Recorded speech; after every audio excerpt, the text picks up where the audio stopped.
Today we're going to take a look at PowerPoint. So to get started, you need to open the app. Some people might have it along the taskbar at the bottom, but you may also need to go into the Start menu. So if you click on that, this is in alphabetical order. You would look for the P section and then select PowerPoint. You might also notice it off to the side here, which is where I see mine. So I'm going to click on it there and it'll open up. From this point, you want to go to Blank Presentation, and then you're ready to begin. It automatically gives you a title slide. So this is where you want to put the name of your rock for our current project. So if my rock was schist, I would type that in. And then here I can put my name so I know who created this PowerPoint.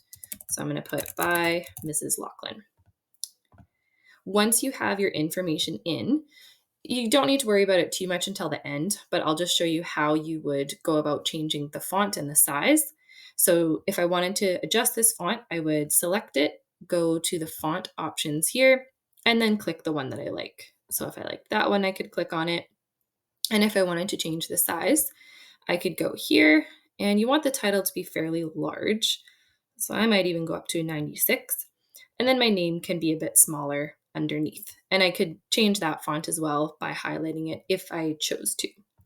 You'll notice the designer over here. This just gives you some style options that you might like. If you scroll through and you see one that you do like, you can click on it and then it will automatically adjust the font, add a background image, and that kind of thing for you.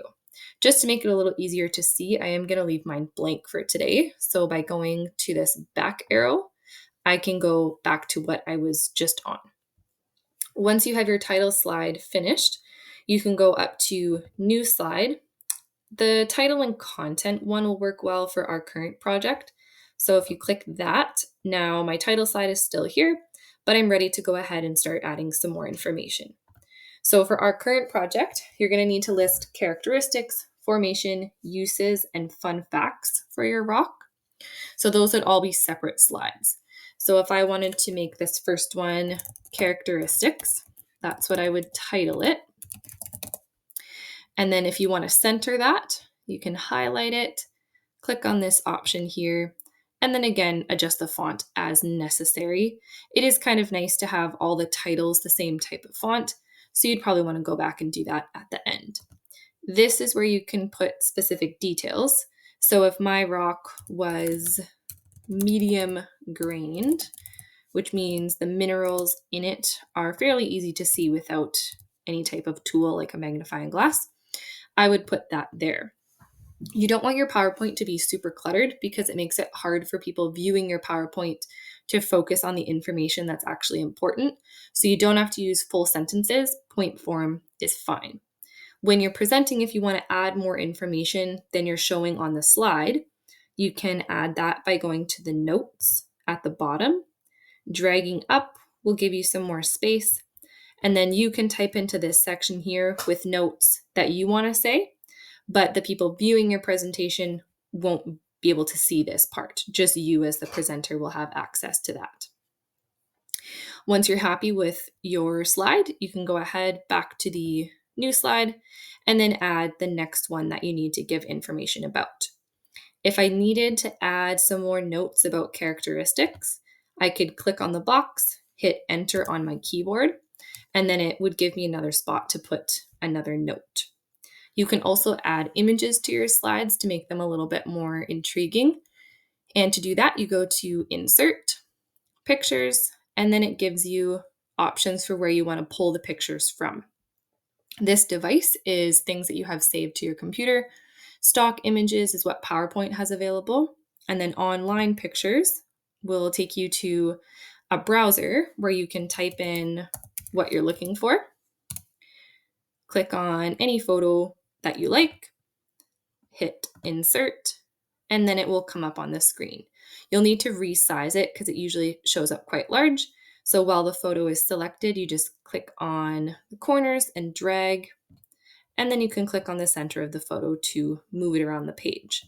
The caption that you see at the bottom, you do want to leave there. That's just the original owner of the photo, so where it came from. And it's important to have your references there.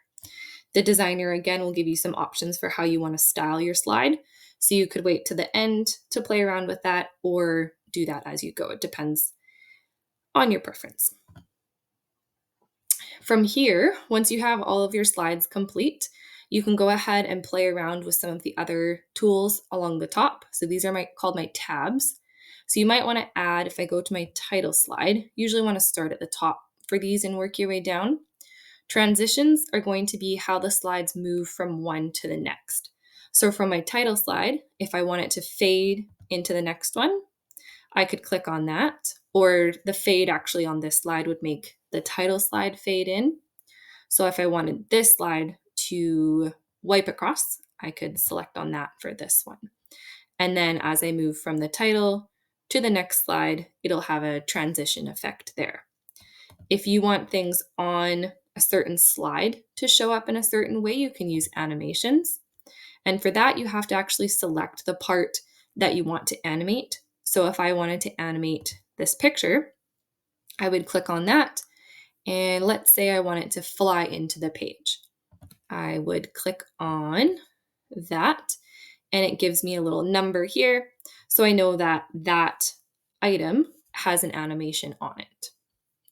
Once you have all of your information and the design complete, so I will just quickly show you some other design options too.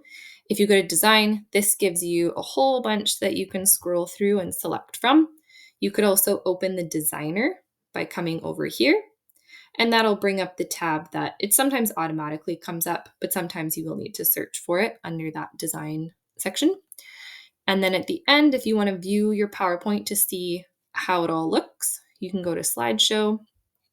You always want to start it from the beginning, and then use the arrows on your keyboard to take a look at the transitions and animations that you've added. So I can see how that faded in or wiped across to the next slide.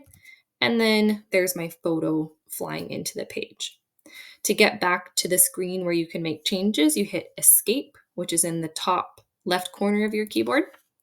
And now I'm able to make changes again by going back to the Home tab is a good place to start. The Home tab is where you can make font changes, add new slides, and it gives you some other options there as well. So that's just the basics of PowerPoint. If you have any questions, let me know.